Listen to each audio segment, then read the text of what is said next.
देखिए सर, राजस्थान प्रदेश कांग्रेस कमेटी ने राजस्थान की वर्तमान जो सरकार है भारतीय जनता पार्टी के नेतृत्व वाली, उस सरकार के 1 वर्ष के कार्यकाल पूरे होने पर राजस्थान कांग्रेस प्रदेश कांग्रेस कमेटी ने 1 महीने का सरकार की विफलताओं को लेकर प्रदेश से लेकर और ब्लॉक स्तर तक के लिए विभिन्न कार्यक्रम का आयोजन किया है। आज संभाग स्तर पर प्रदेश कांग्रेस के हमारे जो पदाधिकारी हैं, हमारे प्रत्याशीगण हैं, हमारे जो प्रभारी जो इस प्रेस कॉन्फ्रेंस के लिए नॉमिनेट हुए हैं, पूर्व मंत्री बामनिया जी, सब लोगों ने मिलकर संभाग स्तर से इसकी शुरुआत की है। प्रेस वार्ता के माध्यम से आप लोगों के बीच में बैठकर हमारी बात आपको बताकर, ताकि आम जन तक हमारी बात जो है वो पहुंचे। दूसरा, जिला स्तर पे इसकी प्रेस कॉन्फ्रेंस होगी, उसके पश्चात ब्लॉक स्तर पे इसकी प्रेस कॉन्फ्रेंस होगी और राजस्थान की सरकार जो 12 महीने में हर विभाग के माध्यम से गिनो, हर मसले पे गिनो, घोषणा पत्र जो इनका चुनाव के पहले था उस घोषणा पत्र के बिंदुओं के आधार पे गिनो तो सभी पर विफल गई है। एक भी कार्यक्रम, एक भी कार्य उनका पूरा नहीं हो पाया और 12 महीने में कभी बहुत वर्षों बाद ये स्थिति देखी होगी कि कोई भी सरकार जो सत्ता में आई है वो अपना काम शुरू ही नहीं कर पाई है। पूरा होना तो बहुत दूर की बात है, काम आधा बताना बहुत दूर की बात है, उसको शुरू ही नहीं कर पाई है। उसको लेकर आप लोगों के माध्यम से ये बात हमने कही है और आपको जो पूरे कार्यक्रम के बारे में मैंने विस्तृत से बताया है। अन्य जो बिंदु है वो हमारे जो प्रभारी प्रदेश कांग्रेस कमेटी से इस प्रेस कॉन्फ्रेंस के लिए जनता पार्टी की प्रदेश की सरकार 1 साल पूरा होने पर जश्न मना रही है। मैं आप मीडिया के साथियों से के माध्यम से सरकार से ये जानकारी चाहता हूँ, सरकार से पूछना चाहता हूँ कि चुनाव के समय आपने जो घोषणा पत्र जारी किया था उस घोषणा पत्र के मुताबिक कितने काम हुए, कितने नहीं हुए। हम ये कह सकते हैं कि सरकार पूरा 1 साल विफल रही है।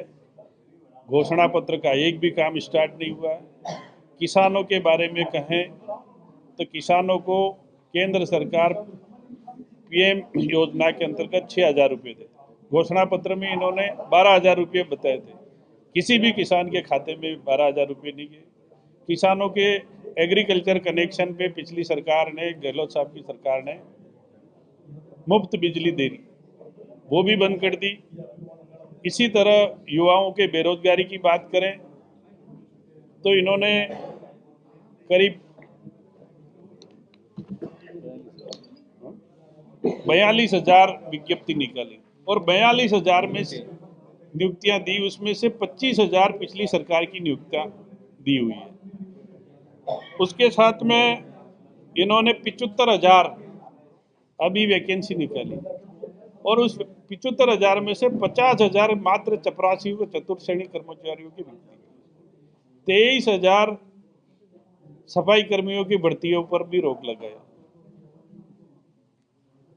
सेकेंड ग्रेड के करीब 33,000 पद वैकेंट है, उसकी जगह 2,000 ही वैकेंसियां निकाली। यूनिवर्सिटियों में भी 400 पद खाली हैं, प्रोफेसरों के एक भी पद की वैकेंसी नहीं निकाली और बेरोजगारी भत्ते भी नहीं दिए जा रहे हैं। तो ये सरकार युवाओं के साथ में, बेरोजगार युवाओं के साथ में कुठाराघात कर रही है। जहाँ तक महंगाई की बात है, दूध पर भी टैक्स बढ़ा दिया, पेट्रोल डीजल के दाम कम नहीं किए जब जो घोषणा पत्र में इन्होंने वादा किया था, और उसी के साथ में कोई भी सरकार साल भर में डीएलसी की मीटिंग करके एक बार रेटें बढ़ाती, वो भी उस एरिया की रजिस्ट्रियों के अनुसार कि कौन से एरिया में कितना रेट बढ़ानी है। दुर्भाग्य इस प्रदेश की जनता का और इस सरकार ने 1 साल में 2 बार डीएलसी की बैठक करके 2 बार रेटें बढ़ाई और एक में 20 से 50%, 20% से 50% रेटें बढ़ाई, जो आपके लिए और हमारी जनता के लिए दुर्भाग्य है कि वो छोटी मोटी जमीन मकान की रजिस्ट्रियां कैसे करा सकता है। ये सारी चीज़ें सरकार के 1 साल की विफलता का उदाहरण है। हम कह सकते हैं कि सरकार राजस्थान की जनता के हित में काम करे और उनकी विफलताएं आपके माध्यम तक जनता के बीच में जाए। धन्यवाद।